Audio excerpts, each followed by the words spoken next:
Olivia De Havilland was known to the world as Hollywood's epitome of grace and refinement, a woman whose serene, gentle presence lit up the silver screen. But if you think her on-screen calm was all there was to her, prepare to be amazed. Beneath that polished exterior lay a fierce, independent spirit that defied the oppressive studio system and rewrote the rules of show business. Imagine a star who not only charmed audiences with luminous performances, but also dared to stand up to the colossal powers of Hollywood. Olivia wasn't content to be just another pretty face. Instead, she secretly waged war against the very system that made her famous.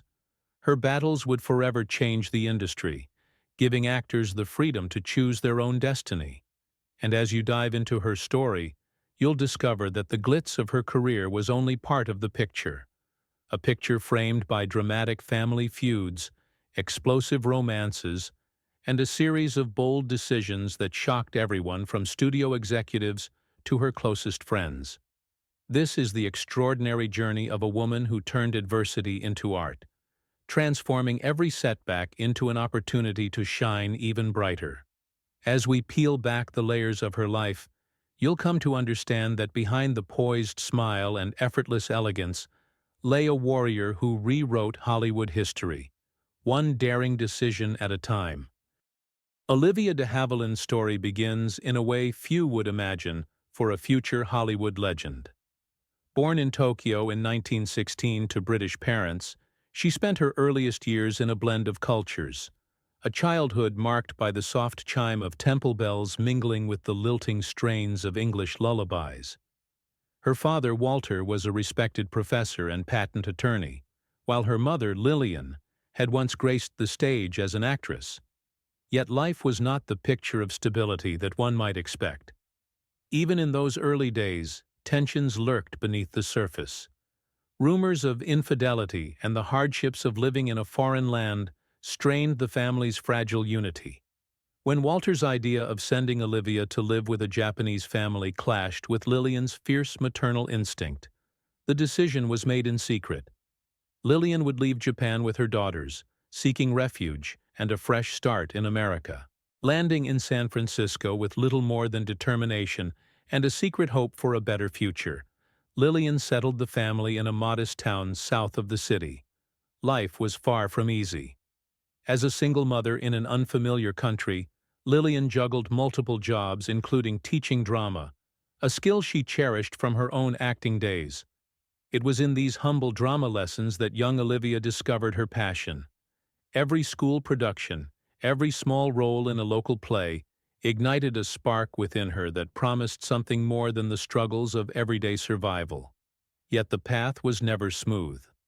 Olivia's stepfather, a stern and unyielding man, dismissed acting as frivolous, demanding she choose between her dreams and the security of home. With nothing left to lose, Olivia made the brave choice to leave that oppressive environment. Rather than surrendering her passion, she moved in with family friends and continued to perform in school plays and community theaters. It was this act of defiance, a refusal to let circumstance dictate her destiny, that set the stage for everything that followed.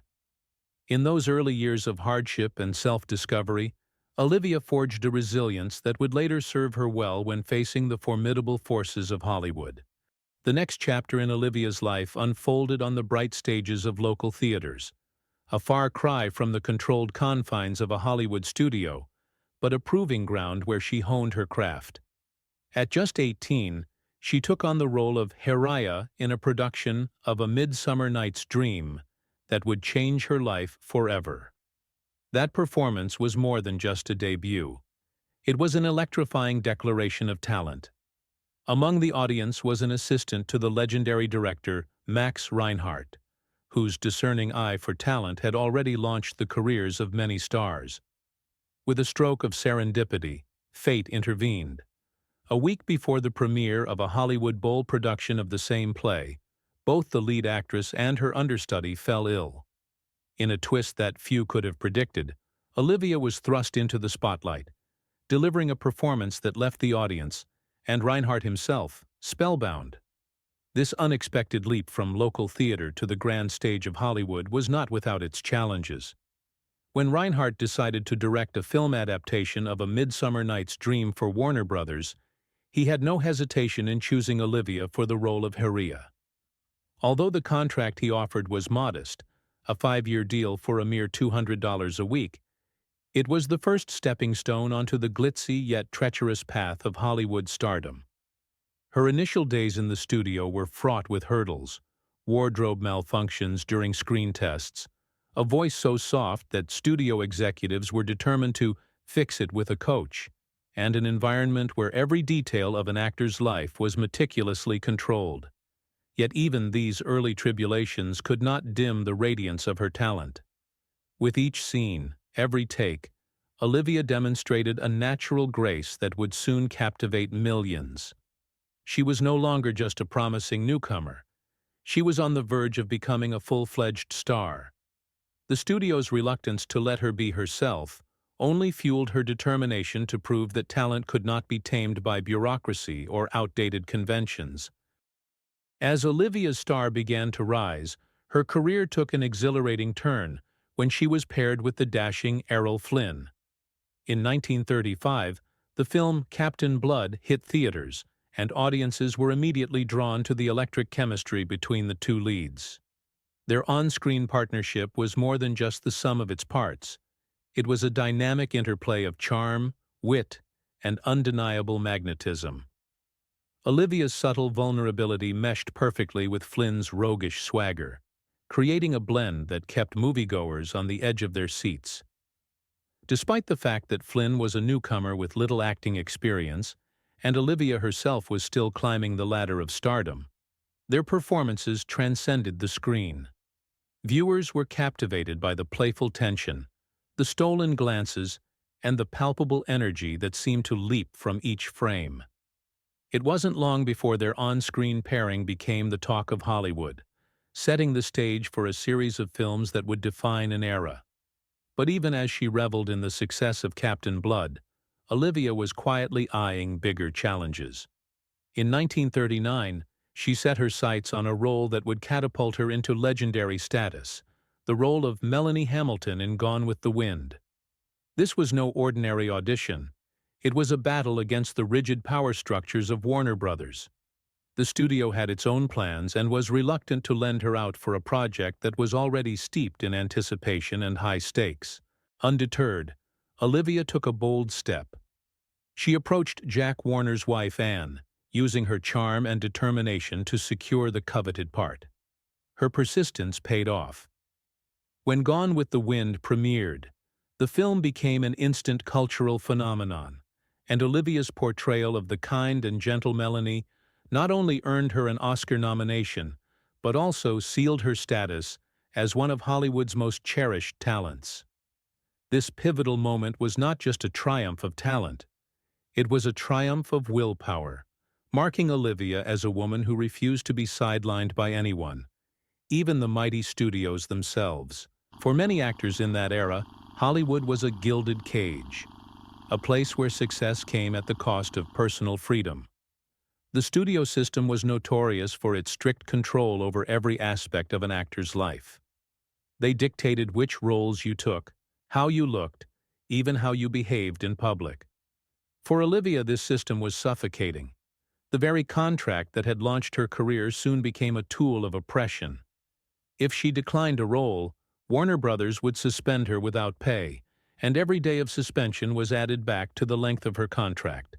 Between 1939 and 1943, Olivia found herself suspended for a total of 25 weeks. It was a calculated move by the studio to keep her tethered to a deal that increasingly felt more like servitude than a partnership. By 1943, the strain had become unbearable. Olivia believed she had already fulfilled the 7-year contract, but the studio claimed she still owed them an additional 6 months, time accumulated through punitive suspensions. The injustice of it all sparked a fire within her. Here was a woman who had fought her entire life for independence, now being shackled by an outdated system that treated actors like commodities. Determined to reclaim her freedom, Olivia sought legal counsel and discovered an obscure California law stating that no personal services contract could extend beyond 7 calendar years. It was a law that had never been used against a Hollywood studio before, but Olivia was prepared to risk everything. In August 1943, with a steadfast resolve, she filed a lawsuit against Warner Brothers. The courtroom drama that ensued was nothing short of historic. When asked whether she had refused to work, Olivia simply stated, "I didn't refuse. I declined." Her calm yet defiant response resonated with many who had long suffered under the studio system. In March 1944, the court ruled in her favor, declaring that Warner Brothers could not extend her contract beyond the legally mandated 7 years. The decision was a watershed moment for Hollywood, one that would go on to reshape the industry. Although the studio appealed, the California Court of Appeals upheld the ruling in December 1944, with some judges even comparing the studio's practices to slavery. This victory, now enshrined in what is known as the De Havilland Law, opened the door for actors everywhere to negotiate better deals and ultimately gain more control over their careers. Olivia's bold stand against the status quo was not just a personal triumph. It was a victory for creative freedom in an industry long dominated by iron-fisted control. Olivia's legal triumph secured her professional independence. Her personal life continued to mirror the dramatic flair of her on-screen performances. The years following her court victory saw her take on roles that would define her legacy, roles that were as challenging as they were groundbreaking. In 1946, she returned to the screen in To Each His Own, a film that showcased her versatility as an actress and earned her the first of 2 Best Actress Oscars. That performance wasn't just a comeback. It was a declaration that she was more than just a victim of a rigged system. It was proof of her artistry, her resilience, and her capacity to transform personal pain into powerful, memorable cinema. Then came The Snake Pit, in 1948, a film that stunned audiences by portraying the grim realities of mental health institutions. Olivia took on the role of Virginia Cunningham, a woman trapped in a psychiatric hospital without any recollection of how she arrived there. To prepare for the role, she immersed herself in research, spending time in actual mental hospitals, observing patients, and even undergoing a simulated electroshock therapy session. The result was a performance that was both haunting and deeply human, forcing viewers to confront the inhumane conditions of psychiatric care at the time. The film not only sparked critical acclaim, but also instigated conversations that led to reforms in mental health practices across several states. At the same time, Olivia's personal relationships were a roller coaster of passion, pain, and intrigue. In the late 1930s, she found herself entangled with the eccentric billionaire Howard Hughes. Known for his extravagant gestures, Hughes went to great lengths to impress her, once even landing his private plane on a beach near her home. Yet the romance quickly soured as Hughes's controlling nature became increasingly apparent. His incessant surveillance and bizarre accusations, including blaming her for a car accident he suffered, forced Olivia to break off the relationship in a dramatic fashion. In one of the most defiant acts of her life, she returned every expensive gift, including a dazzling 5-carat emerald ring, right to his hospital room. In contrast, a brief, more gentle romance with actor Jimmy Stewart offered her moments of uncomplicated joy. Stewart, a pilot with a warm, approachable charm, gave her flying lessons and shared light-hearted moments that were a welcome respite from the pressures of fame. Yet as World War II loomed and careers took precedence, even this tender relationship had to be set aside. Later, a turbulent affair with director John Huston further showcased the extremes of her personal life, an affair that was as scandalous as it was passionate, marked by both deep affection and fierce arguments that even led to a violent confrontation with former co-star Errol Flynn. Each of these relationships left an indelible mark on Olivia, shaping her into the multifaceted woman we now remember, a woman whose personal highs and lows were as dramatic as any film script. Amid all the professional battles and on-screen triumphs, one personal feud loomed larger than any other: the bitter rivalry with her younger sister, Joan Fontaine. Born just 15 months apart, Olivia and Joan were destined to be compared from the very start. In their early years, family and friends would always label one as the pretty one, and the other as the smart one. For Olivia, this constant comparison was both a source of motivation and a cause of deep-seated resentment. As they grew older, the sibling rivalry intensified, spilling over from private family squabbles into the glare of Hollywood's public eye.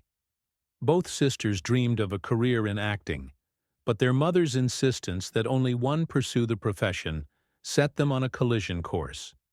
Olivia's early breakthrough paved the way for Joan's entry into the limelight, but it also meant that the stage was set for competition. Their rivalry was not confined to petty disagreements. It soon became a public spectacle. In the early 1940s, the tension reached its peak when both were nominated for the Academy Award for Best Actress, Olivia for her role in Hold Back the Dawn, and Joan for her performance in Suspicion. The night of the ceremony was filled with electric anticipation and inevitably heartbreak. When Joan was announced as the winner, whispers and rumors abounded about snubs, cold shoulders, and the bitter taste of defeat. Some said Olivia refused to even shake her sister's hand, while others claimed that Joan deliberately turned away from reconciliation. The feud was further fueled by public remarks and jabs exchanged in interviews over the years. One incident that became the talk of Hollywood was when Joan made a scathing comment about Olivia's new husband, and in retaliation, Olivia cut off all communication for years. Even at their mother's funeral in 1975, the wounds of the past refused to heal, and accusations flew regarding secrets kept and opportunities denied. Despite the shared legacy of two remarkably talented women, their relationship remained marred by jealousy, competition, and a mutual refusal to see eye to eye. The story of the Fontaine de Havilland rivalry is one that lingers in Hollywood lore, a stark reminder that even amidst the glamour and accolades, family bonds can be as fraught and complicated as any high-stakes film drama. In the later chapters of her career, Olivia de Havilland never allowed herself to rest on her laurels. Instead, she continued to challenge herself with roles that defied expectations. The mid to late 1940s saw her delivering award-winning performances that not only reaffirmed her status as one of Hollywood's finest, but also showcased her willingness to tackle complex, controversial subjects.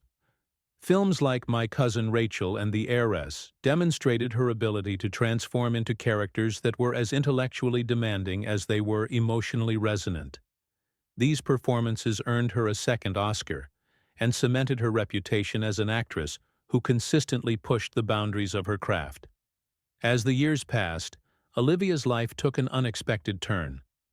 Disillusioned with the relentless pace and superficiality of Hollywood, she chose a quieter path, one that led her to the elegant boulevards of Paris.